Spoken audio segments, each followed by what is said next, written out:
Hi, today we're going to talk a little bit about circuit training.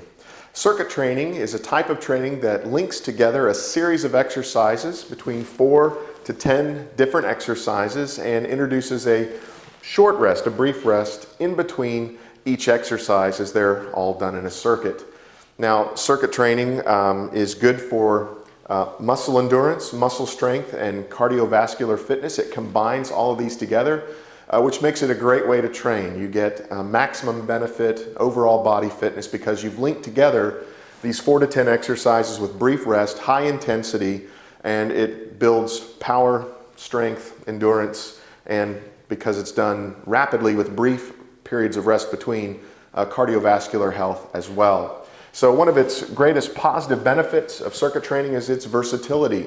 It can be shaped or put together to emphasize one type of benefit over another. For example, a power-based circuit would basically emphasize short time periods of doing the exercise, longer rests between exercises, but once again done with high intensity. So short duration of the exercise, longer rest periods, high intensity, you build power. If you want to do an endurance-based circuit, then what you would do is have longer time periods of engaging in the exercise, shorter rest periods in between, but the same high intensity. And the high intensity is what makes the circuit training beneficial. So it's versatile. It can be tweaked or shaped to either build power or endurance. It promotes overall health, muscle endurance, muscle strength, and cardiovascular fitness.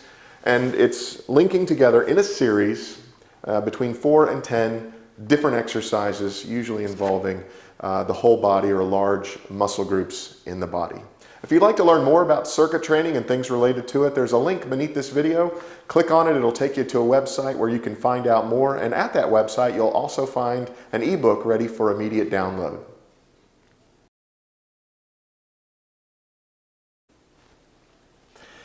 Anytime someone comes to you desiring perhaps to learn about how to train better, they have health objectives, they want to be more fit or healthy. If you're in the position of providing an assessment and putting together a training program for someone, or you just want to know more about it, I'm going to go over some of the objectives that are critical for that process. So first of all, what you need to do is establish a baseline. Where is someone right now before you start talking about where do you want to go and how are we going to get you there? So the first thing you do in a fitness assessment is, before establishing the objectives, when you do the assessment, you need to look at the following 5 things. And the first thing you need to look at is their heart and lung efficiency, their cardiorespiratory efficiency. You need to know that, once again, to find out where they are right now. Establish that baseline before you move on. Second, you need to know about their dynamic movement or their posture. Where are they there? Where do they want to be? 3, you need to go over their physiology, get their heart rate, their blood pressure, resting, and then perhaps with moderate exertion, just to get an idea of the range there as well. You want to make sure you assess them for their fat and muscle composition, get their body mass index, their waist to hip ratios, things like this. So once again, establishing where they are now as to their fat and muscle, how much fat, percentage body fat, how much muscle composition, get them on the BMI and things like that. And then finally, their athletic ability. And here you might just want to check a baseline. What are they able to do with bench press, squat assessment, this sort of thing. Once again, all of this just to establish this is their level of health right now. This is their level of fitness right now. This is where they are as a baseline. This is what they're capable of. You don't want to take someone without doing any sort of assessment and say, let's go run 5 miles, if they're not capable of achieving that because of these issues here. So you begin a fitness assessment with their cardiorespiratory efficiency, their posture, heart rate, blood pressure, BMI, waist to hip ratio, bench press and squat, and you collate all that together to get a snapshot or a picture of what someone's capable of. From there, you can then establish a fitness program. It allows you to compare as you move along. Okay, this is where they were, this is where we are now as you're going along, to assess progress and also to see how effective the program was. So for effectiveness and for measuring progress for a particular regimen, you've got to have this beginning information. So before you get started recommending anything, get the baseline and then work from there. If you'd like to know more about this and things related to it, beneath this video there's a link. Click on it. It'll take you to a website with that information. Also on that website, you'll find a link to an ebook that's ready for immediate download.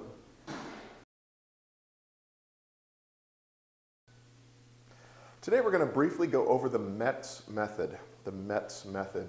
A MET is a metabolic equivalent, essentially measuring the amount of energy used. Now, 1 MET equals the rate of the average person using oxygen while at rest per pound of body weight. So at rest meaning sitting or sleeping, how many calories would they burn, how much oxygen would they use for the average person. Basically, the average adult burns about 1 calorie per every 2.2 pounds of body weight while at rest. This amounts to a 160-pound person would burn 70 calories per hour at rest. Now, why this is important is it provides a way then to gauge the amount of energy used based on particular activities. If this is what it is at rest, then what would it be at walking? Moderate exercise, running, sprinting, high-intensity workouts, things like this can all be charted and measured, and it's important for people who are wanting to get in shape, improve their health. You can quantify it for them and let them know that as they get healthier, this value is going to change somewhat and they need to move on to higher intensity things to get the same equivalent amount of energy burned and benefit from it. So basically the METS method, this metabolic equivalent, is just another way of helping measure, quantify the amount of calories burned and the use of oxygen based on particular activities once you establish the baseline. And this is the baseline here. And you go from there, and there it can be charted and has been charted essentially to show what different activities amount to in METS. So it's a unit of measure. And if you'd like to learn more about METS or related matters, then underneath this video you'll find a link. If you'll click on that link, it'll take you to the website that has that information. And while you're at that website, you'll also find a link to an ebook that's ready for immediate download.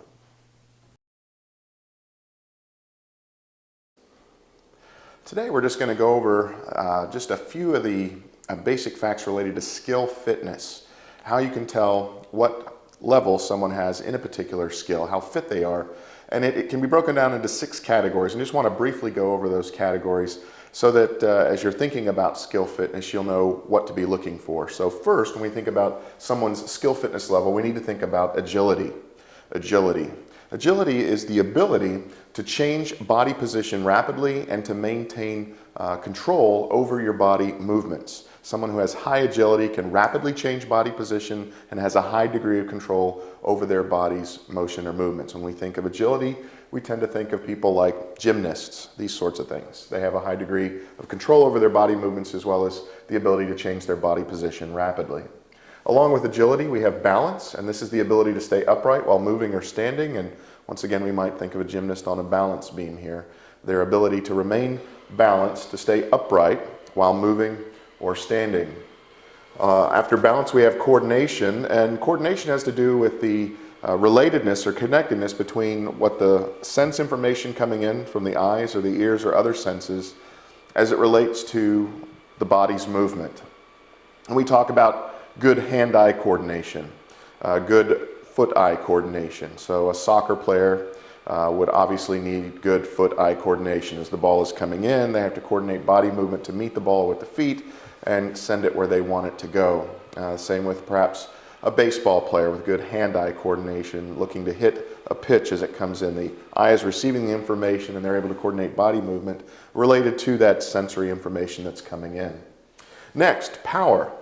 Someone's skill fitness is related to their strength plus their speed. Strength plus speed is the way we come up with power.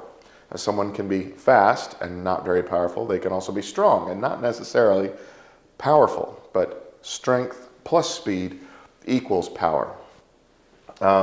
When we think about this, you might think about what's necessary in terms of a baseball player hitting a home run. They need to be strong and fast in order to connect with the pitch that's coming in and send it over the fence.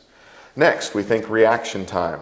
Reaction time is the length of time between when a signal is given, whatever that is, visual or audible, and how long it takes them to respond to that stimulus, that external mechanism that says, hey, start. So the reaction time then is the start time after the signal is received. Here you can think maybe of a sprinter down, waiting for the sound of the signal gun to go off, and then to immediately after that sound leap from the line and sprint down the lane. So start time is the amount of time it takes from when they hear the signal to the body's beginning motion. And then finally, speed. Remember, we said power is strength plus speed. Speed is the ability to perform a motion or to cover a distance in a very short period of time, short span of time. The motion speed, we might think here of a boxer's ability to throw a quick punch or jab, and then covering distance in a short time span would once again be the sprinter or the football player getting his time on his 40 and that sort of thing. So speed is the ability to perform a motion or to cover distance in a short time span. Well, anyway, these are the 6 skill fitness categories: agility, balance, coordination, power, reaction time, and speed. And where you fall in all these categories would be the level of your skill fitness. And of course, as you evaluate this, you can find areas perhaps where there's areas to improve, weaknesses, and then you can focus on that particular category of skill fitness and try to improve their hand-eye coordination, their balance, their agility, their speed, things like this, as you put together a training regimen for someone else or for yourself. This has been just a brief overview then of skill fitness and the 6 areas related to it. If you'd like to learn more about this or related matters, underneath this video you'll find a link. If you'll click on it, it'll take you to the website with that information. And while you're there, you'll find a link on that website to an ebook that's ready for immediate download.